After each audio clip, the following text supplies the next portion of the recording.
पलके झुके और नमन हो जाए, सिर झुके और वंदन हो जाए, ऐसी नज़र कहाँ से लाऊं मेरे कान्हा मेरे ठाकुर, कि तुझे मैं याद करूं और तेरे दर्शन हो जाए। नमस्ते दोस्तों, मैं हूं नीलम और आज एक ऐसे प्रसंग के साथ मैं आपके सामने उपस्थित हूँ, ऐसी कथा, ऐसी कहानी के साथ उपस्थित हूँ जो हमारे वृंदावन के राधा रमन लाल जी से जुड़ी है, उनके प्राकट से। भक्त के बस में है भगवान। जी हाँ दोस्तों, भक्त के बस में भगवान होते हैं, ये सत्य है। तभी तो हमारे राधा रमन लाल जी जो हमारे वृंदावन में मनमोहक दृष्टि लेके विराजित हैं, लाखों भक्त उनके दर्शन के लिए तांता लगा रहता है।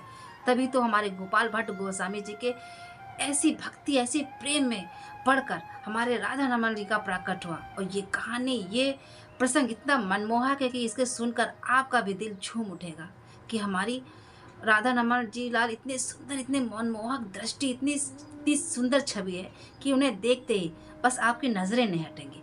जी हाँ दोस्तों, ये बात लगभग 400-500 ईसा पूर्व की है, जब वृंदावन में इतनी चहल पहल नहीं हुआ करती थी। बहुत पुराने समय की बात है। तब गोपाल भट्ट गोस्वामी जी एक बार नेपाल गए, गंडवी नदी में दर्शन करने के लिए, स्नान करने के लिए वहाँ। और गंडवी नदी क्या है कि वहाँ पर शालिग्राम के लिए प्रसिद्ध है। वहाँ पे तरह तरह के शालिग्राम होते हैं, लेकिन एक परखने वाले की जो परखने की नज़रिया होती है वो एक अलग होती है। असली नकली की परख उन्हें। गांडवी नदी शालिग्राम के लिए प्रसिद्ध है। हमारे गोपाल भट्ट गोस्वामी जी ने एक डुबकी लगाई, उनकी लुटिया में 12 शालिग्राम आ गए। उन्होंने देखा ये 12 शालिग्राम, उन्होंने गिना, फिर सोचा ऐसे ही आ गए होंगे। फिर उन्होंने डुबकी लगाई, फिर 12 शालिग्राम आ गए। उन्होंने सोचा ये बार बार ऐसा क्यों मेरे साथ हो रहा है। जब बार बार दोस्तों जीवन में कोई चीज़ होता है तो उसका कोई ना कोई कारण जरूर होता है। उन्होंने सोचा प्रभु की कृपा, ये साथ मेरे साथ चलने के लिए तैयार हैं। फिर क्या हुआ, हमारे गोपाल भट्ट गोस्वामी जी सीधे सरल भक्त स्वभाव ले आए अपने साथ वृंदावन। और ले आए, उसके बाद रोज स्नान ध्यान करके, पूजा अर्चना करके लग जाते उनकी भक्ति में, बस सेवा करने लगे उनकी। ऐसा ही समय चलता रहा, बीतता रहा। एक दिन की बात है, पहले क्या होता था वृंदावन में प्रसिद्ध मंदिरों में जब कोई जैसे जन्माष्टमी हुआ या कोई विशेष दीपावली हुई, विशेष अवसर हुआ, तो बाहर जो बड़े बड़े सेठ होते थे वृंदावन सेवा के लिए आते थे। वृंदावन में सेवा के लिए प्रसिद्ध है, तो बड़े बड़े सेठ आते थे और अच्छे अच्छे अपने झोले में बढ़िया बढ़िया से विग्रह के बढ़िया बड़े से कपड़े हुए, गहने हुए, बढ़िया बढ़िया से लेके आते थे और सेवा करते थे। तो यही चलता रहा। तो वो आए अपने झोले में बढ़िया बढ़िया से कपड़े और गहने लेके आए। क्या हुआ, वो तरह सभी मंदिरों में जाके देने लगे और भेंट हो गई हमारे गोपाल भट्ट गोस्वामी जी से। तो एक सेठ ने कहा, क्यों गोपाल भट्ट गोस्वामी जी, महाराज जी आप भी अपने ठाकुर के लिए, आपके पास भी तो ठाकुर होंगे, आप भी अपने ठाकुर के लिए बढ़िया सा विग्रह और गहना ले लीजिए जो आपको पसंद आए। ऐसा सुनते ही हमारे गोपाल भट्ट गोस्वामी सीधे सरल स्वभाव के दुखी हो गए, अश्रु आ गए। उन्होंने कुछ नहीं कहा मेरे पास विग्रह नहीं है इनका, कोई बात नहीं। लेकिन गोपाल भट्ट गोस्वामी जी ऐसे ऐसे सरल सीधे स्वभाव के थे, उनके मन में बस एक बात आ गई कि सबके पास सबके ठाकुर हैं और सबके विग्रह तभी पहना रहे हैं। मेरे पास काश मेरे पास इनका कोई विग्रह होता, कोई आकार होता, कोई मूर्ति होती, ठाकुर का कोई स्वरूप तो होता, क्योंकि हमारे शालिग्राम ठाकुर का ही स्वरूप है। काश इन शालिग्राम से कोई हमारी शिला बढ़िया सी होती तो मैं इनको बढ़िया से वस्त्र पहनाती, सेवा करती, बढ़िया से सजाते, नहलाते धुलाते, खूब बढ़िया सा करते, जैसे सब अपने ठाकुर की पूजा अर्चना करते वैसे मैं भी करता। मन में बात आ गई और रोते रहे, मतलब अश्रु आ गए, मन में सोचते रहे। रात बीती। जब रात बीती तो फिर मन में बात चलती रही और सुबह हो गई।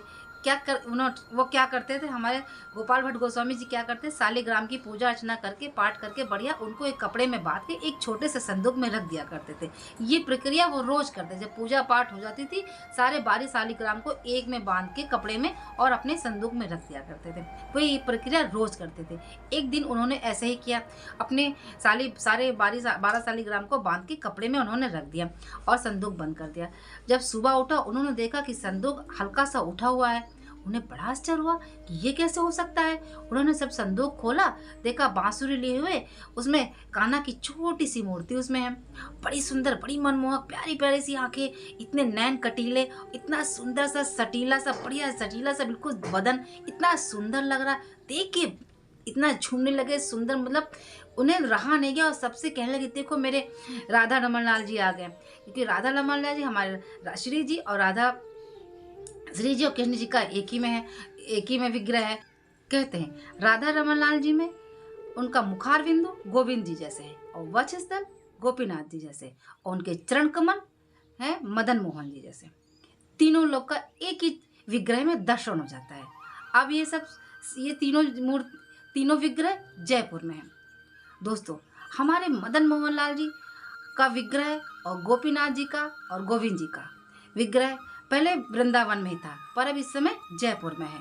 और हमारे राधा रमन लाल जी इतनी सुंदर, उनके बदन इतना कटीला, इतना नक्शा है, क्योंकि छोटी सी मूर्ति, उन्हें देखकर आप देखते रह जाएंगे। जब भी आप वृंदावन जाइए, उनकी मनमोहक दृष्टि, आपकी नज़र वहाँ से बिल्कुल हटेगी नहीं। उनकी नैना इतनी कटीले, इतने सुंदर से सटीले से हैं कि आप देखते रह जाएंगे।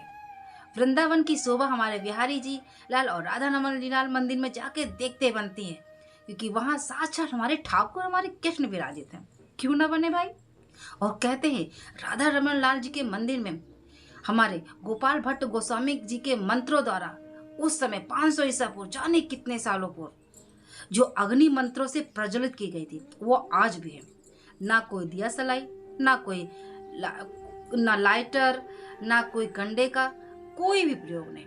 मंत्रों द्वारा प्रज्वलित अग्नि आज भी है, जहाँ हमारे राधा रमन लीला का भोज बनता है। क्योंकि राधा रमन लाल जी हमारे प्रभु, हमारे ठाकुर जी का भोग और प्रसादी वहीं बनता है, और निरंतर वो अग्नि जलती रहती है, कभी नहीं बुझती है। आप जब भी वृंदावन जाइए, कुंज गलियों में जाइए, देखिएगा सच्चे मन से ठाकुर के दर्शन करने के लिए ललायित यदि आप रहेंगे, तो किसी न किसी भेष में आपको ठाकुर हमारे जरूर मिल जाएंगे, हमारे श्री जरूर मिल जाएंगे, श्री जी।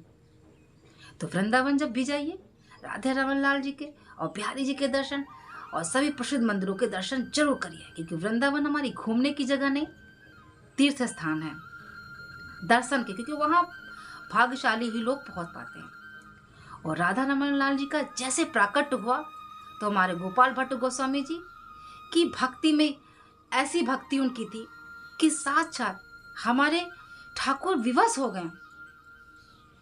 इतना सुंदर सा सटीला सा वदन, उनका विग्रह राधा रमन लाल जी के, मतलब आप उनको राधा रमन लाल जी का विग्रह आप देखेंगे, शालिग्राम से जिस प्रकार से बना हुआ, कहीं भी कोई जोड़ नहीं है। इतना सुंदर सटीला सा वदन, इतनी चिकनी सी बढ़िया सी सुंदर सा वक्षस्थल, इतना बढ़िया सा। श्री जी और राधा जी रमन लाल कृष्ण जी का एक में ही, हमारे ठाकुर जी का एक में ही विग्रह, सबके दर्शन राधा रमन लाल जी में आपको हो जाएंगे, और इतनी मनमोहक दृष्टि आपकी नजर नहीं हटेगी। तो दोस्तों, राधा रमन लाल जी हमारे कृष्ण जी साक्षात ठाकुर हमारे विराजित होते हैं। तो आप जब भी वृंदावन जाइए, क्योंकि भक्ति के लिए ठाकुर से मिलना है, तो वृंदावन आपको जाना ही पड़ेगा। और वृंदावन वही जाते हैं जिन्हें ठाकुर जी बुलाते हैं, क्योंकि जो हमारे प्राकट्य उनका हुआ राधा रमन लाल जी का, ऐसे नहीं हुआ है। हमारे ठाकुर इतने दयावान, इतने प्रेम करते अपने भक्तों से कि कहने की बात नहीं है। भक्त के बस में है भगवान, वो सिर्फ हमारे भाव को देखते हैं। ठाकुर हमारे भाव को देखते कि हमारा भक्त किस प्रकार से हमसे प्रेम करता है, और हम जितना उनसे प्रेम करते हैं, वो हमसे कहीं ज़्यादा प्रेम करते हैं। तभी तो कहते हैं भक्त के बस में है भगवान। ठाकुर हमारे बस में रहते हैं। बस नज़र हमारी ऐसी होनी चाहिए कि हे प्रभु, हे कान्हा, हे कृष्ण, हे बिहारी, हे राधा रमन लाल जी, ऐसी भक्ति दे दो, ऐसी नज़र दे दो कि बस संसार में तू ही तू दिखे। ये संसार झूठी माया है, और आपका प्रेम सच्चा है, और जो इस प्रेम में पड़ जाता है, फिर उस संसार की किसी भी प्रेम की आवश्यकता नहीं होती। तभी तो गोपाल भट्ट गोस्वामी जी की सच्ची प्रेम, भक्ति, श्रद्धा, विश्वास को, ऐसी श्रद्धा, भक्ति, विश्वास की राधा रमन लाल जी का प्राकट्य साक्षात हुआ, शालिग्राम से हुआ। 12 शालिग्राम को किस प्रकार से प्राकट्य उनका हुआ कि साक्षात हमारे राधा रमन लाल जी की इतनी मनमोहक मूर्ति बन गई, इतना अच्छा विग्रह बन गया, इतना बढ़िया सुंदर सा, इतने प्यारे से नैन कटीले की एक बार यदि नजर आपकी उन पे पड़ेगी, तो बस नजर हटाने का मन नहीं करेगा, मन करेगा बस मैं उन्हें देखता रहूं, निहारता रहूं बस।